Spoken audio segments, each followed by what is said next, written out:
Hello दोस्तों, आज की वीडियो काफ़ी वैल्यूएबल और नॉलेजेबल होने वाली है क्योंकि आपको पता ही है कि इस पेंडेमिक सिचुएशन में किसी को ऑक्सीजन मिलना मतलब अमृत मिलने के बराबर है। लोग ऑक्सीजन सिलेंडर पाने के लिए कुछ भी कितना भी कीमत देने को तैयार हैं। 5,000 की सिलेंडर को लोग 50-60 हज़ार तक में ख़रीदने को तैयार हैं। इसलिए दोस्तों हमें लगा कि आपको इस चीज़ को लेकर जानकारी होना बेहद ही आवश्यक है कि आखिर ऑक्सीजन को बनाया कैसे जाता है, ऑक्सीजन बनाने की प्रक्रिया क्या है और जिस सिलेंडर में ऑक्सीजन को भरा जाता है उसे फैक्ट्री में कैसे बनाया जाता है। दोस्तों इस वीडियो में आपको ऑक्सीजन के बनने से लेकर सिलेंडर में भरे जाने तक हर एक प्रोसेस को एनिमेशन और विजुअल के जरिए समझाने वाले हैं। Oxygen making process. दोस्तों ऑक्सीजन को हमारे एटमॉस्फेयर से ही बनाया जाता है। अर्थ के एटमॉस्फेयर में 78% नाइट्रोजन, 21% ऑक्सीजन, 1% आर्गन एंड बाकी सारे गैसेस मिक्स होते हैं। तो सबसे पहले इन्हें अलग करने के लिए हवा को एक फ़िल्टर से गुजारा जाता है जिससे कि हवा में मौजूद सॉलिड पार्टिकल्स, डस्ट वगैरह अलग हो जाते हैं। तो अब बचती है केवल गैस। इस गैस पर हाई प्रेशर अप्लाई करके इसे कंप्रेस किया जाता है और नेक्स्ट स्टेप में इसे प्यूरिफिकेशन यूनिट में डाला जाता है। यहाँ वाटर, कार्बन डाइऑक्साइड और हाइड्रोकार्बन्स अलग हो जाते हैं।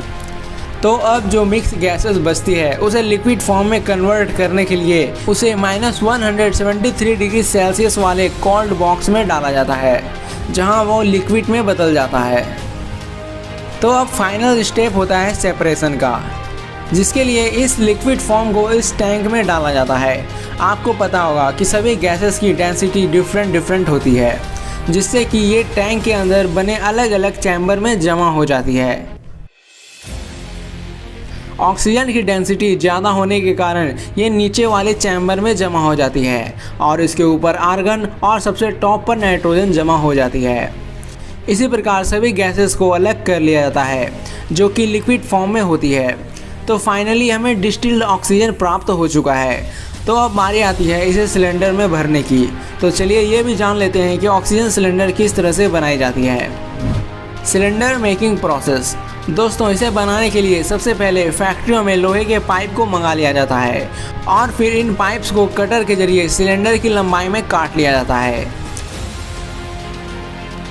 इसके बॉटम यानी कि नीचे वाले पार्ट को बनाने के लिए सर्कल शेप के लोहे को एक मोल्ड में डालकर उसके ऊपर 800 टन प्रेशर अप्लाई किया जाता है।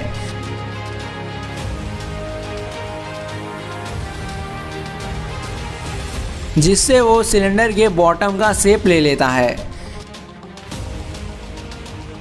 इसे एक ओवर हीटिंग चैम्बर में डालकर इसके कटे हुए पाइप को जोड़ दिया जाता है। अब इसके टॉप वाले हिस्से को राउंड शेप देने के लिए इसे गर्म किया जाता है और साथ ही एक हार्ड मेटल इसके एजेस को शेप देने का काम करती है। अब सिलेंडर की स्ट्रेंथ को बढ़ाने के लिए इसे 900 डिग्री सेल्सियस पर गर्म करके 6 मिनट के लिए इसे केमिकल में डुबाकर रखा जाता है और फिर 90 मिनट तक 650 डिग्री सेल्सियस टेम्परेचर पर गर्म करके उसे 2 घंटे के लिए केमिकल में छोड़ दिया जाता है। इस प्रक्रिया को टेम्परिंग कहा जाता है। इसमें सिलेंडर की स्ट्रेंथ बढ़ जाती है। अब इसमें वाल्व को लगाने के लिए इसकी स्क्रूइंग कर दी जाती है। उसके बाद हाई प्रेशर वाटर के जरिए इसके बाहर और अंदर की सफाई कर दी जाती है और फिर इसमें वाल्व को फिट कर दिया जाता है। उसके बाद इसे पेंट कर दिया जाता है। तो अब फाइनली ये ऑक्सीजन फिल करने के लिए तैयार है। एक वर्कर इन सिलेंडर्स पर ऑक्सीजन के पाइप को लगा देती है और इस तरह से इसमें ऑक्सीजन को फिल कर दिया जाता है और फिर ट्रांसपोर्टेशन के जरिए इसके यूजेस के हिसाब से इसे अलग अलग जगह भेज दिया जाता है। दोस्तों इस बार ना मैं आपको इस वीडियो को लाइक करने के लिए कहूँगा और ना ही चैनल को सब्सक्राइब करने के लिए कहूँगा। मेरी बस आपसे एक ही रिक्वेस्ट है, अगर ज़रूरत हो तभी घरों से बाहर निकले हैं और निकले भी तो मास्क, सोशल डिस्टेंसिंग और बाकी जो प्रोटोकॉल्स हैं उन्हें ज़रूर फॉलो करें। धन्यवाद। अब आपकी स्क्रीन पर 2 वीडियो और दिख रही होगी। वीडियो पर क्लिक करके वीडियो को ज़रूर देख लें। वीडियो बहुत ही अच्छी है।